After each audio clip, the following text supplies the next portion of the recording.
So hello and welcome. This is Kim Knight here from the Emotional Alchemy Academy. And this video is about how to cope when your life is turned upside down. And I've been doing a few Facebook Lives on how to cope with things.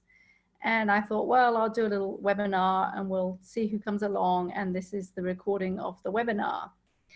Now, it really is true to say that this situation that we're going through is like nothing a lot of us have ever experienced because of the consequences of it in terms of how we're having to live our life.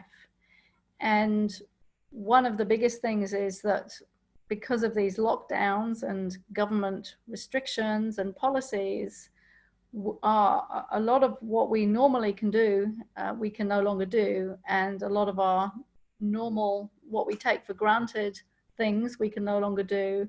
And our liberty and our freedom has been taken away. And also in the process, there is a sort of a shock process that one has to go through.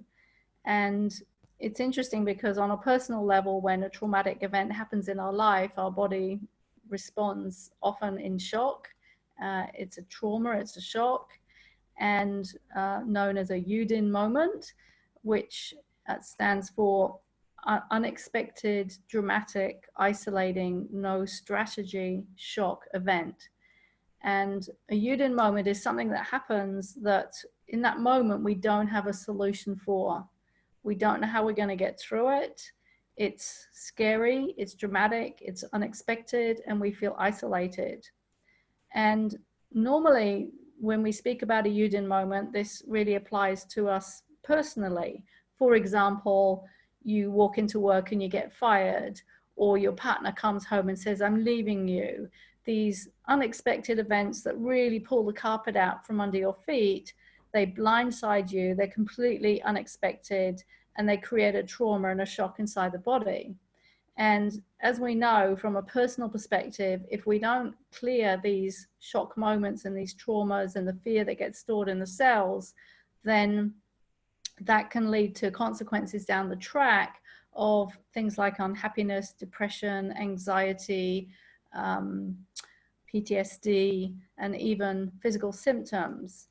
Now, the interesting thing is this shock event has happened to many people collectively around the planet. So we could say that we're actually experiencing a collective Yudin shock moment. And many people will not have recognized this. And what happens also when we go into a shock moment, or we have what's called a stress trigger, which is the shock event, we then get stuck in what is called a stress response inside the body. And we can get stuck in that stress response for quite some time until there is what is called a regeneration trigger, where the body moves into the next phase of the healing cycle in order to balance up and re-equilibrize and bring ourselves back to a state of equilibrium. And so initially, when people have been put in lockdown, a lot of people will still be very busy and keeping themselves busy, getting used to their new routine and keeping busy, because one of the things in our society is to be busy all the time. We're almost praised for being busy all the time. And the problem with that is that we never allow ourselves to actually regenerate and recuperate. And this is a very important part of maintaining health. So initially, with the novelty of the lockdown, people will be keeping busy and finding things to do and distracting themselves through keeping busy. But then at some point, the body is going to need to rest and recuperate and regenerate. And that is when people start slowing down. And then their emotions may start to come to the surface, and they may start getting more in touch with how they're feeling. And make no mistake about it, this situation is going to bring up a lot of feelings for a lot of people. And a lot of people are not aware or skilled in being able to deal with their feelings. So learning how to manage feelings such as frustration, anger, sadness, grief, fear, loneliness. These are all the types of feelings that are going to be triggered in this situation. And we really need to know how to manage those feelings and navigate our way through.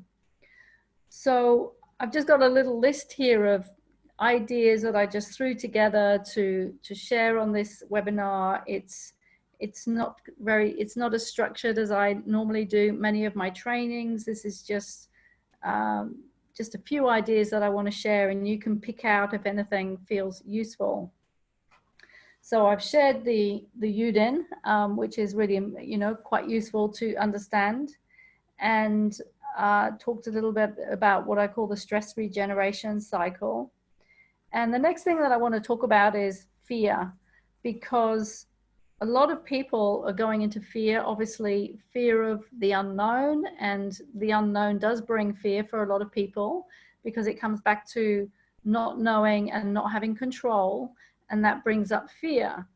And a lot of our patterns and our everyday habits are built around feeling in control. We like to feel in control, and we feel out of control and insecure when our rhythms are disturbed, and when we have to live in the unknown, and when we don't know what's going to happen in the future, although we never know what's going to happen in the future, but somehow our mind seems to think that if we have a rhythm, and we're going out to work every day and we're doing the same thing week after week after week, it tends to have this false sense of security.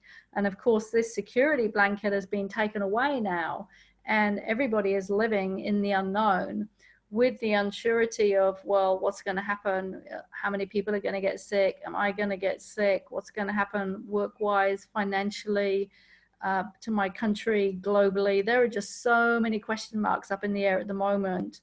And that is triggering a lot of fear and insecurity inside people's bodies and minds. And so one of the things that we have to really do is to learn how to manage our own fear and how to bring ourselves out of fear and back into calm.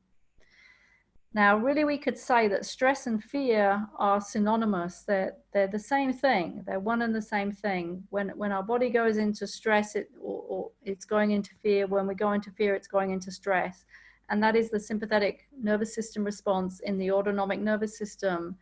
And the other side of the coin is the parasympathetic response, which is the regeneration and relaxation response.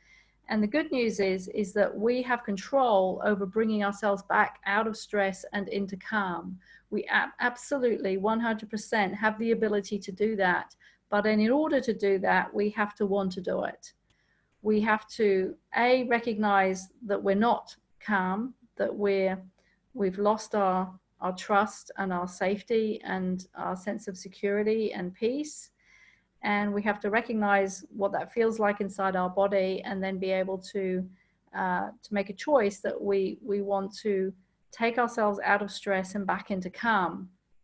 Because we can either be in fear or we can be in trust, and you can't be in both at the same time. So the first decision is the recognition that we're stressed, which for a lot of people, they will not even recognize that they're stressed because it's so normal for them to be stressed. But being stressed is not natural. It may be normal, but it's not natural, and there's a big difference. And one of my favorite phrases, which I often quote, is, what is natural has become unnatural, and what is unnatural has become natural. And that is very much the case for a lot of things in the world today. For example, working 14 hours a day, or not taking care of oneself, being stressed. This is not natural, but it has become normal. So our job is to bring ourselves back in alignment with the laws of nature and what is natural for us. And one of those things is to recognize that our true and natural state is to be very calm and very peaceful inside at all times, no matter what is going on externally. Now, that may be a huge paradigm shift for a lot of people, to really believe that it's possible to be calm and peaceful and stress-free, even when everything seems to be going crazy in the external world. And it was quite a shock for me when I first heard that information, which was about 11 years ago. And that was still after I'd been doing many years of personal development. But it wasn't until about 11 years ago that I heard this concept that our natural state is to be very calm and very peaceful inside, no matter what. And that as soon as we notice that we lose our equilibrium and we've lost our natural stress-free state, our first job is to regain that state and then move on from there and take action from there. In other words, we don't try and resolve a problem before we first of all resolved our calm, relaxed, natural state. So we need to have exercises in that case to restore our calm, natural state. And the thing with stress is, because it's such a deeply embedded survival response of the body to keep us alive, literally, biologically, physically keep us alive, it is so tied up with animal instinct and our biological system of staying alive that it doesn't just change overnight. In other words, retraining ourselves out of being stressed as a habit, and stress is a habit, it's an unconscious habit, and it's normally set up by the age of 7, but totally unconsciously.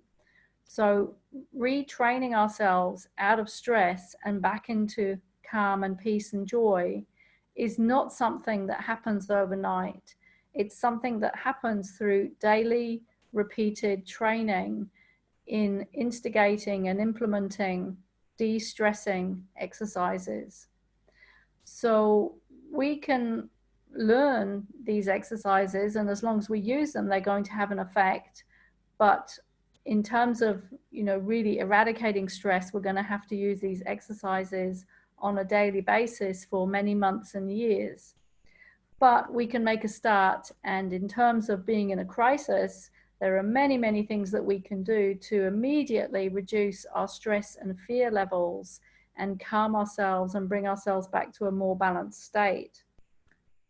So in the free mini training that I've done, that really just for this crisis, is that there are quite a few different emergency exercises and tools and strategies in there for bringing oneself out of stress and fear and anxiety and panic and back into a state of calm.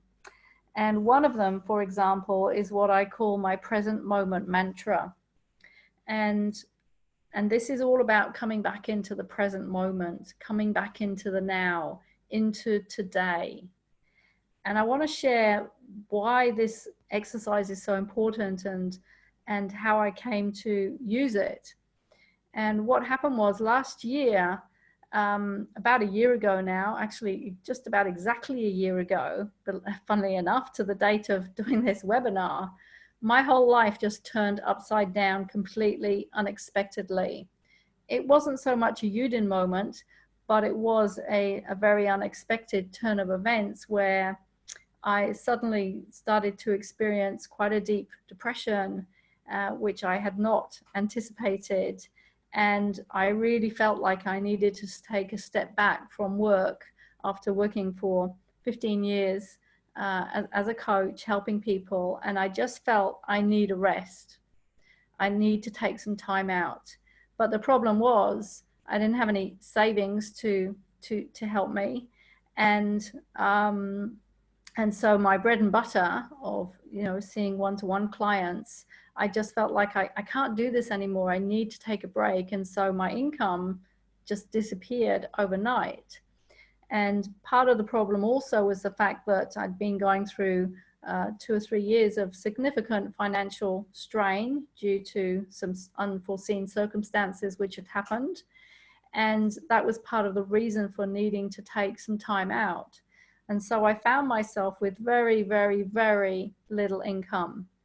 And that was triggering deep survival fears inside me, because not having money equates to not being able to live in our society. And of course, in our situation today, this is a big issue which is coming up for a lot of people, is they've lost their job, or there is job insecurity, you know, whether they're self-employed, employed as an employee, people being laid off. It is huge. It is massive, and it is triggering huge amounts of fear in people, because in our society, not having money equals not being able to survive. Now, for me, I discovered this connection between not surviving and not having money a few years prior, where, and I don't want to go too much into this now because it'll go too much off track, but I had recognized that due to significant birth trauma, which had created deep feelings of isolation and fear inside of me, I recognized that, yeah, that there was a correlation between finances and survival, and not having enough money triggering deep feelings of fear inside the mind and the human body.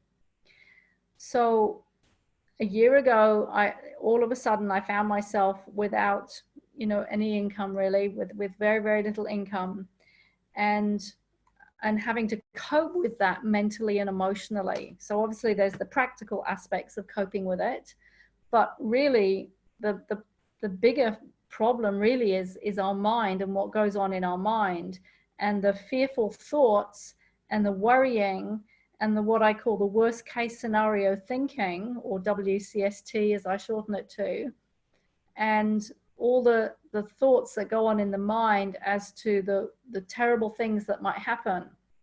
And for me, the thoughts that used to go through my mind were literally I'll be out on the streets. And I was literally preparing for that in my mind, thinking I might have to be out on the streets because I don't have anybody that I could go and live with. I don't have family here. I don't have a partner, nobody that I could really think could put me up. So it was a real reality in my mind, right? And so one of the things that I started to do was to do what I now call a present moment mantra. And what that did is it kept on reining in my mind from going into the future back into the now, because we must do that. And this is how the present moment mantra goes. I refuse to go into the past. I refuse to go into the future. I choose to stay in the present. I'm safe in the now. And I have that inside the mini program if you want to download it. But what I did was, anytime that I noticed I was going into fear and going into stress and going into the mind paralysis that happens when we go into fear, and the brain shutting down and the brain fog, because the cognitive part of our mind is just shutting down with absolute terror, I would say that mantra to myself, and I would be centered in my heart as I was saying it. And I noticed that it made a huge difference to come back into the now, because the interesting thing is, when we bring ourselves back into the now, we're usually safe, right? We're usually okay. It's just the mind has gone into the future with the worrying and the worst case scenario thinking, and worrying is mentally rehearsing what we don't want to happen. And it creates so much fear because the thoughts create emotions, and then the emotions create more thoughts, and it's a vicious circle. So we've got to break that cycle. So that was one of the things that I used on a daily basis for months. And I committed myself at one point when I first started doing this to doing it every day for a month. I scheduled it in my diary and made myself change this into a new habit to bring myself into the present moment and to stop this worry habit. And that made a big difference. Another thing that we can do, which is also in the mini program, is breathing. Because when we control our breathing, we change our autonomic nervous system, and we change the sympathetic response to the parasympathetic response. And for example, we can do a technique called balance breathing, where we breathe into the count of 6 seconds and then out to the count of 6 seconds, which is called balance breathing. And that helps to balance the autonomic nervous system, which helps us to regain calm. And what we can also do is extend the out breath slightly longer than the in breath, because when we breathe in, we turn on the sympathetic response in the body, and when we exhale, we turn on the parasympathetic relaxation response. And so if we extend our exhale slightly longer than the inhale, then that will help us to calm down. And I have a demonstration of that or a guided demonstration of that breathing technique in the program. And by the way, the things that I'm going through here, that I'm not going through in any particular order, it's just some notes written down on my piece of paper here. Another thing that is really important is acceptance versus resistance. And there's a saying that says, stress is resisting what is. So if you think of anything that happens to you or has happened to you, and the initial reaction is often resistance, we push away, we push back, we don't want what has just happened, what we've just heard about. But that creates stress. So what we can train ourselves to do instead is, even if we respond like that initially, is to recognize that response, recognize that we've gone into resistance, and instead to choose to accept what is, because we need to accept reality as it is, because reality is reality. We can't deny what reality is, because it is, but we can accept what it is and then work with that, and work with however we feel about that. So choosing to accept what is rather than resist what is really helpful. Another thing that is really helpful for getting through is to have fun and laughter and variety and creativity, which is why, it's so good just on social media sometimes just to look through the funny videos and the funny posts and have a laugh, because that changes everything, in our mind and our emotions immediately. Or maybe just, put a movie on, or put a comedy on, or have a joke with a friend. Just bring laughter, creativity, fun. It's a serious time at the moment. And of course, the media, they're not going to be, having fun and showing fun and funny things on the news. It's all serious stuff, all statistics and negativity and drama, because that is the media. And we have to be very, very careful of, actually, which is another thing that we need to do, very careful of monitoring how much of the media that we actually watch, because we can really get drawn into the fear and the negativity and the collective consciousness field that is created through the fear of the media. We've really got to be very aware and have witness consciousness about us, like this little witness that you have on your shoulder, observing what you're watching rather than getting drawn into what you're watching. We've got to be very mindful of where we put our attention and what we give our attention to. And I give as little attention as I can to the media, whilst obviously keeping up with some of the facts that we need to be kept up with. But paying attention to negativity and drama does not help our mental and emotional state. It is much better and more productive for us to spend time doing some meditation, going for a walk, doing some sort of self-care exercise. That is going to be far more productive for us, for our mental, emotional, and physical health, than sitting watching news item after news item after news item. So having creativity and fun and variety is really important. We also need to be able to manage loneliness, and that's a whole other topic, but we need to be able to recognize when we're feeling lonely and learn how to self-manage those feelings of loneliness. And that goes really with any emotions. We need to be able to self-manage our emotions. And another really, really important thing that I found very helpful, not just for a crisis like this, but in general in life, is what I call the three things.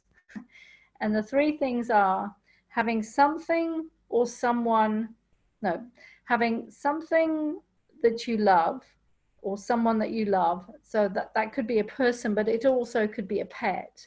So having something or someone you love, having something that you do that you love, and having something to look forward to.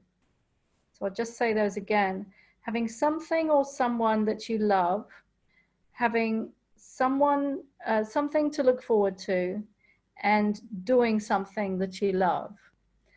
And that needs to happen really on a daily basis, and especially in a situation that we find ourselves now. So for example, every day we do something that we enjoy doing. We try to connect with people that we love, or we spend time with our pet or whatever it is. And we have something that we have on our agenda in our diary that we can look forward to, because that brings feelings of hope inside of us rather than going down into hopelessness. So that's really important. We also need to pay attention to our food and our hydration, because what we drink and eat will have an impact, not just on our physical body, but also on our mind and our emotions. And we need to really make sure that we're taking care of ourselves, that we're taking care of our needs through exercise or rest or creativity, or whatever it is that we do on a daily basis to take care of ourselves. So these are just, and one more thing that is really useful is to have some sort of a routine, because our normal routine has been thrown up in the air and, been thrown out the window really. So we need to create a new routine. And that can really help us to stay calm and balanced. I've got a really noisy bird out there. I don't know if you can hear it. That really helps us to stay calm and balanced, because routine is to do with the earth element in Chinese medicine. And the earth element is about feeling earthed and grounded and supported and mothered. So having good routine, including good meal routine, can really help us to stay safe and for the body to stay out of the sympathetic nervous system response. So these are just a few ideas. I'm sure you've probably thought of some of these. Maybe there's a few new ideas in there, but it's just a few ideas to help get through during this time, which, was very unexpected, has come upon us very unexpectedly. Which has created a lot of trauma, a lot of shock, a lot of stress, a lot of fear. And so the best thing that we can do is to manage ourselves, manage our emotional state, manage our mental state, and that will help us to get through.